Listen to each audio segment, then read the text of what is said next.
My name's Tanner. I'm a heroin addict.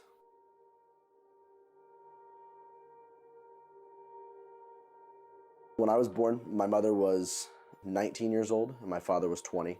Although my parents were very young, they were both very, very ready to bring me up in this world. My parents decided that they were going to do joint custody. They were going to co-parent together, live in two separate homes, and that I would spend half the week with my mother and half the week with my father. I'm one of those people that I'm a firm believer that I was born with this. I can predate back before drugs and alcohol was ever even a part of my story, and the unmanageability is definitely there, you know. The obsession with things that whatever made me feel good, you know, whether that be girls, Legos, candy, soda, whatever it is that made me feel good, I couldn't get enough of it. I think like first grade or kindergarten or something like that. And I tell this girl, I said, you know, I think I like you. And she says, well, I like you too. And I say, okay, well, if you would like, I'd like to kiss you at recess. That's exactly what we did. We went under the slide and I kissed her. And I just remember this feeling just like taking over my body, because it was like for the first time ever, you know, it's something that took me outside of myself that I could actually notice. We did it again the next day at recess, and on and on. And then eventually, as like most little girls do, she lost interest in me. I remember just being heartbroken, and I was like sitting at lunch, and I remember looking at the plastic fork and thinking I should just stab myself in the stomach right now.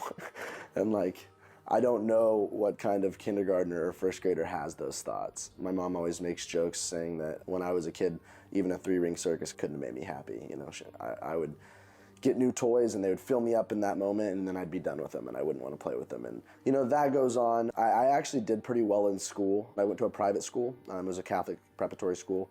So you didn't get F's, you got U's for unsatisfactory. And I believe I got a U in every class. That was also the year that I took my first drink. One of the kids was in my grade. His name was Heath. My dad didn't really like him staying the night because he knew Heath was trouble.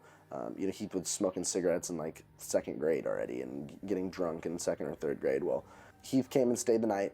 We go around the stairs because I'm showing him where the bathroom is, and he looks to his left and he sees this huge armoire of alcohol, and he's like, "Oh my God, man, you don't drink any of this?" And I'm like, "No, man, that's like for grown-ups. That's alcohol. Like, that's bad. I don't want to get sick. I don't want to die." And he's like, "No, man, my dad lets me drink some of this," you know. And then an hour later, and it's like, no, I really could get in trouble. And finally, I had no fight. I remember like the first like 15, 20 minutes of it. I remember he kept telling me that I needed to be quiet or my dad was going to come down, and then him putting me in the bathroom because I started to vomit. I remember waking up the next day, I hit it all. I dumped it down. I went into the toilet to flush the rest of that drink down. There was still a toilet bowl full of vomit. That experience alone ruined drinking for me for quite a few years. You know, seeing this drastic change from having all A's, being a really good kid, to having all U's and F's, it was then that I was prescribed Vyvanse. And I hated the way that they made me feel. I would stay up and watch infomercials and write crazy shit in my journal. Tweaker stuff really is what it is. I would do tweaker stuff as a 9-year-old kid, and I didn't even realize that. You know, my parents would ask me like, "Oh, did you sleep well last night?" And like in fear that if I told them I didn't sleep, they would take me off that medicine. I was like, yeah, I slept fine, you know. When in all reality, I was, like I said, sleeping maybe every 3 days, once every 3 days, 2 days. You know, they started to make it to where I was like super mean. And that's one of those things that drugs do for me, no matter what kind of drug it is. Like, after I use it for long enough, I become this person that I am not. I just was like so lost at that point and like done with just being sober that like I needed something at all times to mess me up and take me out of reality. So that was the first time that I ever experienced opiates. Crushed them up. I snorted them in the locker room. And I just remember about 20 minutes later, I felt better than I had ever felt up to that point in my life. I would have to hustle up enough money, either selling my Vyvanse or taking money from my mom or asking my mom for money for that weekend or whatever it may be. You know, from 14 to 15, I had my first with methamphetamines, I had my first with cocaine, had my first with LSD, mushrooms. I had no moral compass as a child. I would do the most fucked up shit to people because I loved it. I loved the feeling of knowing that I was doing something wrong. We would go out at night and break windows. I would break sometimes up to 50 to 100 windows a night of cars, houses, churches, businesses, didn't matter. I went back to get my phone at my house knowing that there's just, you know, so many different things in that phone that could get me in trouble. I get home and my mom's just waiting for me. She's got my phone in her hand. She's like, "You're done. Like, you are grounded for a very long time." And I looked at my mom and I smiled and I said, "Oh yeah?" So, all right, we'll see. And I walked to my room and I packed my stuff, and my mom tried to stop me, and I walked out the door. Cody came and got me, and we went and he lived out in the sticks. So we packed up his car full of a bunch of spray paint and triple C's and clothes and alcohol that we stole from his dad, and we hit the road. That's exactly what we did. We left. He had met this girl, I don't even remember her name. This girl's family, these people are selling like pounds and pounds and pounds of weed. And automatically they're like, okay, yeah, if you're gonna stay here, you're gonna have to sell weed for us. You're gonna have to go to the skate park and sell weed. So that's what we did, and we did that for a couple months. So we get pulled over, cops are in my name, find out that I've absconded from probation and that I'm a juvenile on the run and have been for months. So they automatically put me in cuffs. I took the rap for everything, landed me in the halls, which is Buchanan County Academy.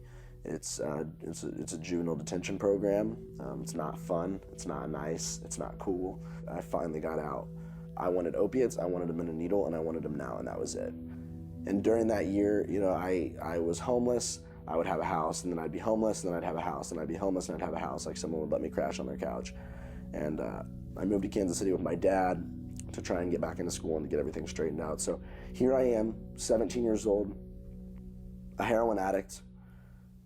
I get uprooted and moved to a city that I know no one in, but I loved that. I loved the fact that I didn't fit in because I got back into high school.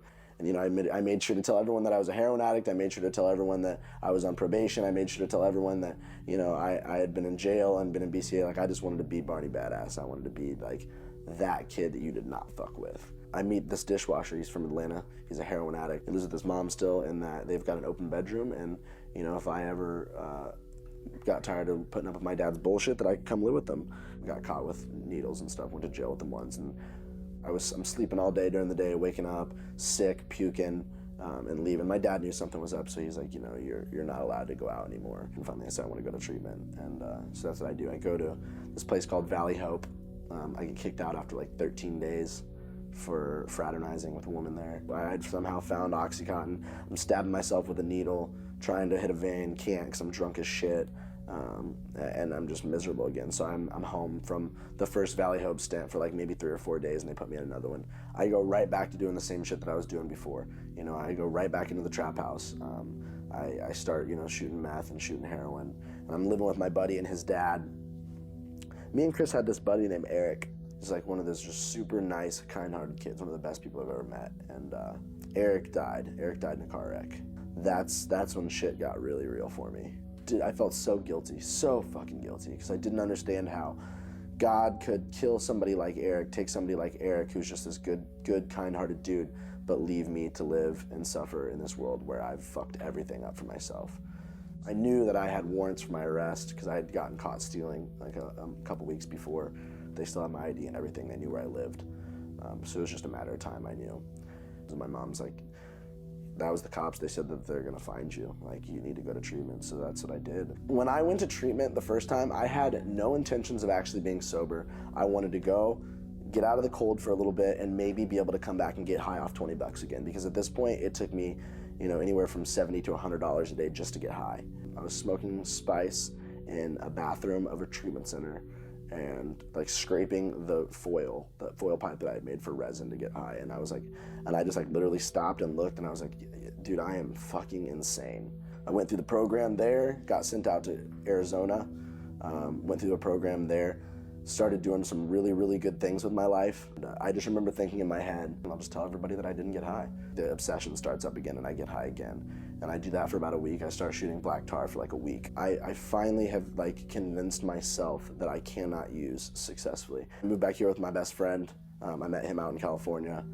We moved back here, we start up a company, do freelance marketing for treatment centers and, you know, help them, you know, fill their beds and whatnot. And the only thing that's different today is that, like, whereas before, like, yeah, I was sober and I was happy and I had all these good things going for me, but it's like there's still this thought in the back of my mind. It's like, one of these days I'll probably be able to drink, you know? It's like, this is not the fucking common cold that we're dealing with. You know, this is a disease. This is not a, you know, you can't use the program as a Band-Aid. You can't just, you know, go out and do whatever you want and you know, stay clean and live dirty and do all this bullshit, and then, you know, once you get miserable enough that you want to get high, then come back into the rooms. That's not how this works. I've tried that and it doesn't work. If you don't treat every day like it's your first day, this could very well be your last day. And like, that's something that I learned in this program, because I have come in and I've come out and I've been happy in this program, and I've also died in this program, and I've died inside in this program. And I know that the only way to really truly live a good life is to stay sober, to work the steps. And if you're not going to work the steps, then you might as well start drinking now, because that will come. I've lived a life where I worked the steps every day in my everyday life, and I've lived it where I haven't. And I've learned through that trial and error that the number one thing that happens no matter what, if I stop living this program, is I drink. And I'm just at a place today where things are too good for me to give up. And that's the other thing, is even if they weren't, I have days that aren't good, but they're still a lot better than when I was getting loaded, and it's still a hell of a lot better than being in a casket. People feel as if though through coming to the program that you're being defeated, but you're not. Taking that step is probably one of the biggest and most important things that you can do if you're a drug addict or an alcoholic like me.